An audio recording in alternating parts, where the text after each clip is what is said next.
बच्चे बैठिए। क्या नाम है आपका? खुशबू। खुशबू। स्कूल कौन सा है? SKV पूसा। SKV पूसा। तो खुशबू कैसी चल रही पढ़ाई तुम्हारी? अच्छी चल रही है। क्या उम्मीद कर रहे हो इस बार? 90+। 90+। ओके। ये फाइल किस टॉपिक पे बनाया आपने? Indian oil corporation. Indian oil corporation, याद आ गया मुझे। ठीक है। और ये तो कंपनी है इंडियन ऑयल कॉरपोरेशन। टॉपिक कौन सा है इसमें? रेशियो एनालिसिस और comparative and common ratio analysis और कंपैरेटिव और कॉमन कॉमन साइज। तो रेशियो के कुछ क्वेश्चन पूछें। Yes sir. सॉल्वेंसी रेशियो नाम सुना आपने? Yes sir. इसके कोई दो रेशियो का नाम बताओ। Debt to equity ratio, debt to total asset ratio. Debt equity ratio का आइडियल रेशियो क्या होता है? 2:1। करंट रेशियो का आइडियल रेशियो? 1:1। 2:1। क्विक रेशियो का ideal ratio? 2:1। 1:1। Debt equity ratio का आइडियल रेशियो 2:1 है। करंट रेशियो का आइडियल रेशियो भी 2:1 है, लेकिन क्विक रेशियो का जो आइडियल रेशियो होता है वो 1:1 होता है। अच्छा, क्विक रेशियो का फॉर्मूला क्या होता है? क्विक एसेट अपॉन में current liability. Debt equity ratio का formula? Debt upon equity. Equity कैसे निकालोगे? दो अप्रोच होती है, लायबिलिटी अप्रोच और एसेट अप्रोच। लायबिलिटी अप्रोच निकालने का तरीका बताओ। मैंने पूछा क्या तुमसे? इक्विटी निकालने का। तो लायबिलिटी अप्रोच बताना। Shareholders fund plus reserve and surplus plus profit minus loss minus fixed asset. तो shareholder fund plus preference share equals to equity plus debt आ गया, इक्विटी पूछा था मैंने, कैपिटल एम्प्लॉय नहीं पूछा था। ठीक है। प्रॉफिटेबिलिटी रेशियो का नाम सुना आपने? Yes sir. Current ratio, net profit ratio का formula? Net profit divided by net sales multiply by 100। Operating profit ratio का formula? Operating profit divided by net sales multiply by 100। Operating ratio का formula? Operating cost divided by net sales multiply by 100। Operating cost कैसे निकालेंगे? COGS plus operating cost operating expense. COGS का formula? Opening stock plus net purchase plus direct expense minus closing stock. दूसरा formula इसका क्या net होता है? Profit minus gross profit. Cash flow statement में के टोटल कितने हेड है? 3। कौन कौन से? Cash flow from operating activity, cash flow from investing activity, cash flow from financial activity.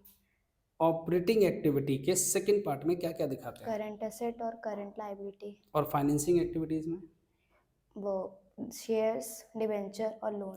अगर हम शेयर इश्यू करेंगे तो कौन से हेड में जाएगा? C हेड में। प्लस या माइनस? प्लस। डिबेंचर को रिडीम करेंगे तो? माइनस होगा C हेड में। करंट असेट इंक्रीज हो जाए तो प्लस करेंगे या माइनस? A हेड में माइनस होगा। माइनस होगा। और क्रेडिटर डिक्रीज हो जाए तो? क्रेडिटर डिक्रीज होगा तो माइनस होगा। गुडविल रिटर्न ऑफ कहाँ जाएगा? Goodwill return of A head के फर्स्ट पार्ट में प्लस होगा। और अगर मान लो गुडविल इंक्रीज हो जाए तो? इंक्रीज होगा तो B हेड में माइनस होगा क्योंकि हम परचेज करेंगे उसे। परचेज ऑफ गुडविल कर रहे हैं, ठीक है। डेप्रिसिएशन ऑन फिक्स्ड एसेट्स कहाँ दिखाओगे? डेप्रिसिएशन B हेड में जाएगा। डेप्रिसिएशन नहीं, A हेड में जाएगा। ए हेड में क्या करेंगे? प्लस।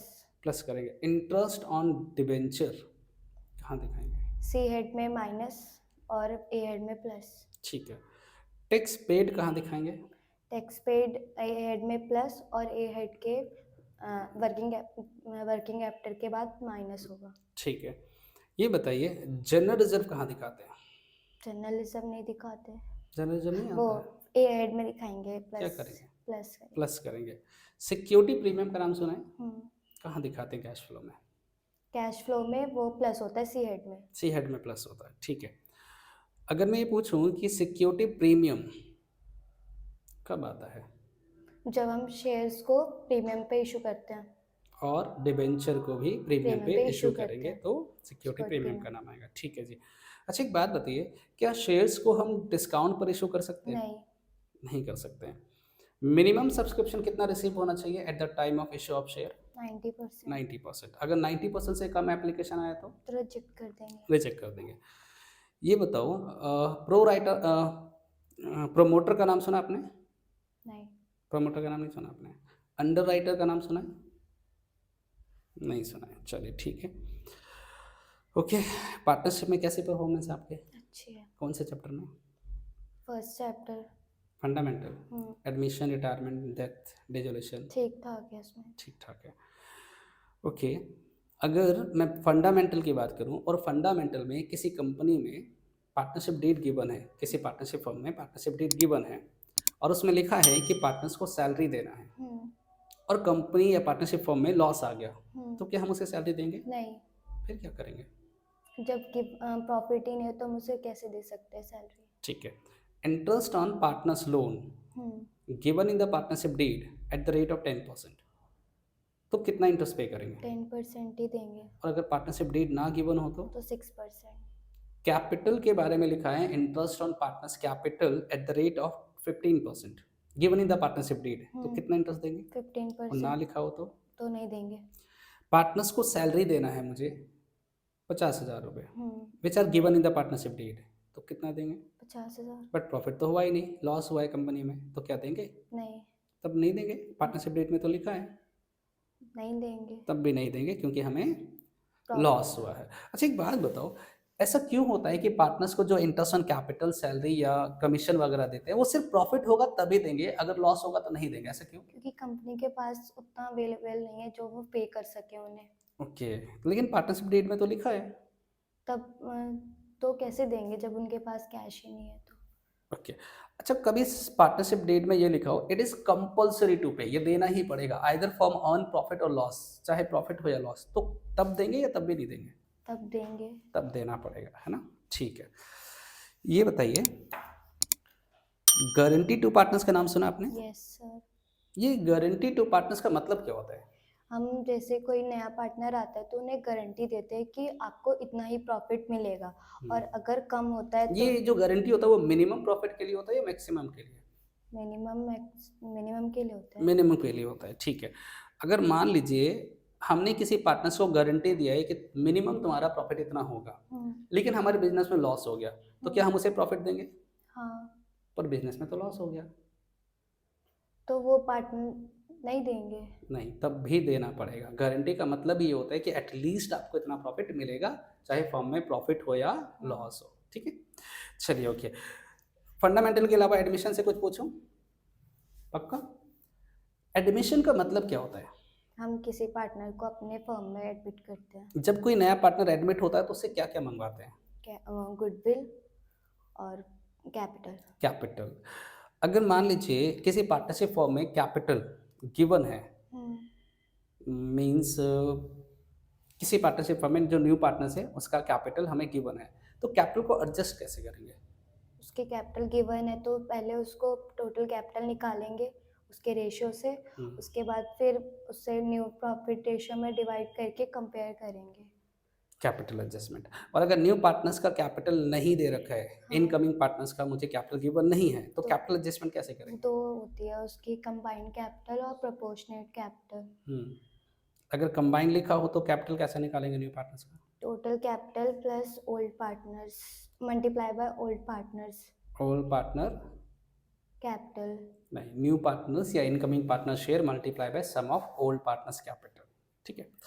चलिए खुशबू, ठीक ठाक तैयारी है आपकी, अच्छी तैयारी है। डिबेंचर से कुछ पूछूं? कंफर्टेबल हो ना, कोई दिक्कत नहीं, कोई भी टॉपिक पूछ सकता हूँ। तो मुझे ये बताइए कि issue of debenture other than cash, हम सुना आपने? Yes sir. इसमें नंबर ऑफ डिबेंचर कैसे निकालते हैं? नंबर ऑफ डिबेंचर निकालेंगे जितना हमने शेयर किया और नंबर ऑफ शेयर इतना ही होगा, मल्टीप्लाई बाय 100। नहीं, नंबर ऑफ डिबेंचर, हम जब किसी भी वेंडर से कोई एसेट खरीदते हैं और उसे लेट्स से कि 10 लाख रुपए पेमेंट करना है और 100 रुपीज़ का डिबेंचर हम उसे इशू करेंगे, तो how many number of debenture will issue to the vendor? Purchase consideration upon में number of shares. Purchase consideration divided by issue price. हाँ। नंबर ऑफ शेयर या डिबेंचर तो हमें निकालना है, ठीक है। अच्छा, वेंडर को पेमेंट करने के मेरे पास कितने तरीके होते हैं? तो कौन कौन से? कैश, नहीं तो फिर हम डिबेंचर इशू कर सकते हैं या शेयर भी इशू कर सकते हैं, ठीक है। कुछ और पूछूं? थके तो नहीं हो ना? ये बताओ कि डिबेंचर्स, रिडीमेबल डिबेंचर नाम सुना आपने? क्या होता है? जब हम रिडीम करते हैं उसकी जब हम इशू करते हैं जो डिबेंचर फ्यूचर में जाकर रिडीम हो होता है। जाएगा हम उसे रिडीमेबल डिबेंचर डिबेंचर कहते हैं। तो ये कन्वर्टिबल डिबेंचर क्या होता है? कन्वर्टेबल भी वही होता है क्या होता है? कि वो आगे जाके रिडीम हो कैश में नहीं, वो कन्वर्टेबल का मतलब होता है those debenture which are convert into the shares in future. वो डिबेंचर जो आगे जाकर शेयर्स में कन्वर्ट हो जाएगा उसे बोलते हैं कन्वर्टेबल डिबेंचर। ठीक है। Anyway Khushboo, thank you. File आपकी अच्छी है और प्रिपरेशन आपकी अच्छी है। ठीक है, थैंक यू।